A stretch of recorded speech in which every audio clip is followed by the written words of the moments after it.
പുതിയ വീഡിയോയിലേക്ക് എല്ലാവർക്കും സ്വാഗതം. ഇന്ന് നമുക്ക് റാഗി ദോശ ഉണ്ടാക്കാം. സാദാ ദോശമാവിൻ്റെ കൂടെ അല്പം റാഗി കൂടെ ചേർത്ത് അരച്ചെടുത്താൽ നല്ല ഹെൽത്തിയായ ദോശ നമുക്ക് ഉണ്ടാക്കാം. ഇതിനു വേണ്ടി 1 ഗ്ലാസ് റാഗി, 1 ഗ്ലാസ് ഉഴുന്ന്, 1 പിടി ഉലുവ, 2 ഗ്ലാസ് പച്ചരി എന്നിവ എടുക്കുക. ഇത് കുതിർക്കാനായി വെള്ളമൊഴിച്ച് മാറ്റി വയ്ക്കാം.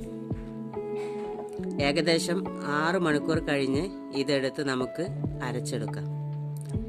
റാഗിയുടെ ഉമി കളയാനായി ഈ മാവ് ഒരു വലിയ അരിപ്പയിലൊഴിച്ച് ഞാൻ അരിച്ചെടുത്തിട്ടുണ്ട്.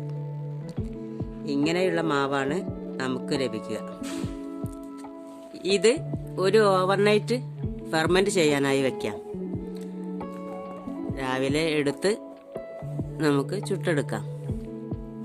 നല്ല മൊരിഞ്ഞ ദോശ കിട്ടും.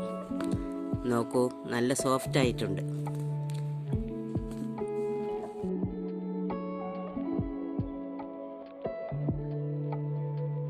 ദോശ കഴിക്കാനായി നമുക്ക് ഒരു ചമ്മന്തി ഉണ്ടാക്കാം.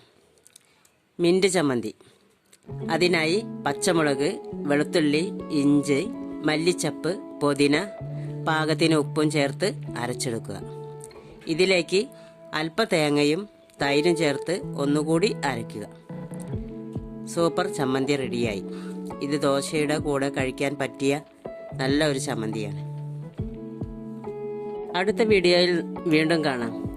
സബ്സ്ക്രൈബ് ചെയ്യാനും ലൈക്ക് ചെയ്യാനും മറക്കല്ലേ.